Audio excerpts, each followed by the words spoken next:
मंडळी, कधी कधी आपण घरातच नकळत साप पाळत असतो आणि आपल्याला कानोकान खबर लागत नाही। सध्या असंच काहीसं प्रकरण समोर आलंय। ज्योती मल्होत्रा हरियाणाची यूट्यूबर, या यूट्यूबरने भारतात राहून पाकिस्तानशी प्रामाणिकपणा ठेवल्याचा आरोप होतोय। ज्योती ही तीच मुलगी आहे जिला आपण ट्रॅव्हल व्लॉगर म्हणून ओळखत होतो, पण ती पाकिस्तानची गुप्तहेर असल्याचा आरोप ठेवून तिच्यासह 6 जणांना ताब्यात घेण्यात आले। असं म्हटलं जातं, कॅमेऱ्याच्या मागे खरं काय चाललंय हे कुणालाच माहिती नसतं। या ज्योतीचा संबंध थेट पाकिस्तानच्या हाय कमिशनमध्ये काम करणाऱ्या दानिश नावाच्या अधिकाऱ्यासोबत होता। ती फक्त बोलूनच नाही तर प्रत्यक्ष पाकिस्तानला जाऊन तिकडे आपली गुप्त माहिती शेअर करत होती। पण घटना फक्त ज्योतीपुरती मर्यादित नाही, तर या प्रकरणाने सोशल मीडियाच्या चमकदार दुनियेमागचं काळं वास्तव आपल्या समोर उघड केलंय। कॅमेरा चालू असताना देशप्रेम दाखवणारी ही ज्योती बंद कॅमेऱ्याच्या आड नक्की काय खेळ खेळत होती? तिच्यावरचे आरोप नेमके काय आहेत? ती खरंच पाकिस्तानची एजंट आहे का? हेच आज आपण सविस्तर जाणून घेणार आहोत। नमस्कार, मी काजल आणि तुम्ही बघताय विषयच भारी। तर मंडळी, ज्योती मल्होत्रा हरियाणाच्या हिसार जिल्ह्यातली रहिवासी आहे। तिच्या फेसबुकवर दिलेल्या माहितीनुसार तिने आपलं होम टाउन हिसारचं असल्याचं नमूद केलंय।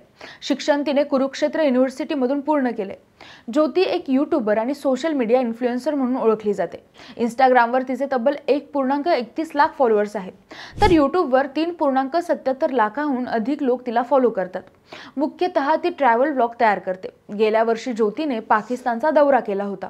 या दौऱ्यात ती पाकिस्तानच्या हाय कमिशनलाही गेली होती आणि तिथल्या अनेक वरिष्ठ अधिकाऱ्यांशी भेटल्याचंही समोर आलंय। या भेटीचं वर्णन तिने स्वतः आपल्या इंस्टाग्रामवर अकाउंटवर केलं होतं। एका फोटोसोबत तिने लिहिलं होतं, पाकिस्तान हायकोर्टमध्ये @नवांकुर चौधरी यांच्याशी भेट झाली। देसी स्टाईलमध्ये ट्रॅव्हलर्सशी गप्पा मारताना खूप मजा आली, कारण आम्ही दोघंही हरियाणवी आहोत। ब्लॉग आजच यूट्यूबवर टाकते। @जनमहल_व्हिडिओ पाजींशी तर खूप आधीपासून ओळख आहे। आम्ही एकत्र शीख तीर्थयात्री म्हणून पाकिस्तानात गेलो होतो। त्यांना परत भेटणं म्हणजे एक वेगळाच अनुभव होता। या पोस्टमधून तिच्या पाकिस्तानशी असलेल्या संपर्काची झलक मिळते आणि तिथूनच तिच्या कारवायांवर संशयाची सावली पडायला सुरुवात झाली।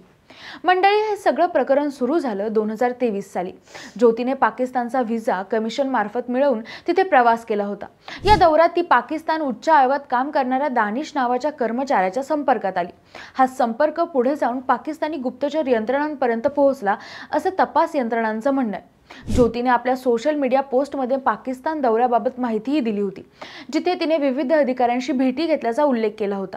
पाकिस्तानहून भारतात परतल्यावरही ती सतत पाक एजंटशी संपर्कात होती। त्या काळात तिने भारतासंबंधित संवेदनशील माहिती शेअर केली असा आरोप होतोय। त्यामुळे देशाच्या अंतर्गत सुरक्षेला मोठा धोका निर्माण झाल्याचं बोललं जातंय। हे लक्षात आल्यावर भारतीय गुप्तचर यंत्रणांनी तिच्यावर बारकाईने नजर ठेवायला सुरुवात केली होती। तिच्या ऑनलाईन सर्चेस, परदेश दौरे आणि सोशल नेटवर्कमधील घडामोडींचा बारकाईने अभ्यास करण्यात आला।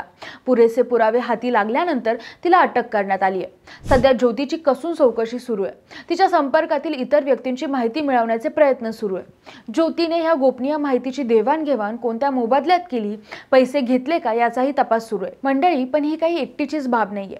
हरियाणा पोलिसांनी या प्रकरणात एकूण 6 जणांना अटक केली असून त्यांच्यावर ISI साठी हेरगिरी केल्याचा ठपका ठेवण्यात आलाय। ज्योती मल्होत्रा यांचं नाव त्यात प्रमुख आहे। याच प्रकरणात कैथल जिल्ह्यातून देवेंद्र सिंग या 25 वर्षीय तरुणाला अटक करण्यात आली आहे। देवेंद्रने करतारपूर कॉरिडॉरच्या माध्यमातून पाकिस्तानात धार्मिक यात्रेसाठी प्रवेश घेतला होता। लाहोर, ननकाना साहिब, पंजा साहिब इत्यादी धार्मिक स्थळांना भेटी दिल्यानंतर तो पाकिस्तानी गुप्तचर एजन्सी ISIच्या संपर्कात आला। त्याला एका पाकिस्तानी मुलीच्या माध्यमातून जाळ्यात ओढण्यात आलं होतं, जिच्यासोबत त्याचा 1 आठवड्यांपर्यंत संपर्क होता। पोलीस तपासात असं समोर आलंय की देवेंद्रने भारतातील ऑपरेशन सिंदूर आणि इतर लष्करी मोहिमांबाबत अत्यंत गोपनीय माहिती पाकिस्तानला दिली होती। ही माहिती मिळवून देताना त्याने कोणत्या आर्थिक मोबदल्याची अपेक्षा केली होती का, हे देखील तपासाचा भाग आहे। ही संपूर्ण घटना भारतातील अंतर्गत सुरक्षेसाठी एक गंभीर इशारा आहे। सोशल मीडिया इन्फ्लुएन्सर, धार्मिक यात्रेच्या आड पाकिस्तानातील संपर्क आणि त्यातून होणारी देशविघातक कृत्य, हे बघता देशातील तरुणांना आणि डिजिटल प्लॅटफॉर्मवर कार्यरत असणाऱ्यांना या प्रकारापासून सावध राहणं अत्यंत गरजेचं झालंय।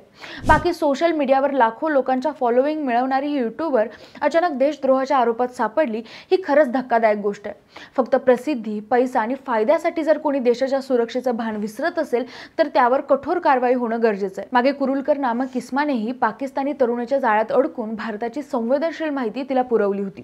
आता तुमच्या मते सोशल मीडियावरचं हे ग्लॅमर काही लोकांना अंध करते का, की अजूनही काही वेगळी गोष्ट यामागे घडते? खाली कमेंटमध्ये तुमचं मत नक्की कळवा आणि अशाच विचार करायला लावणाऱ्या बातम्यांसाठी विषयच भारीला सबस्क्राइब करायला विसरू नका। धन्यवाद।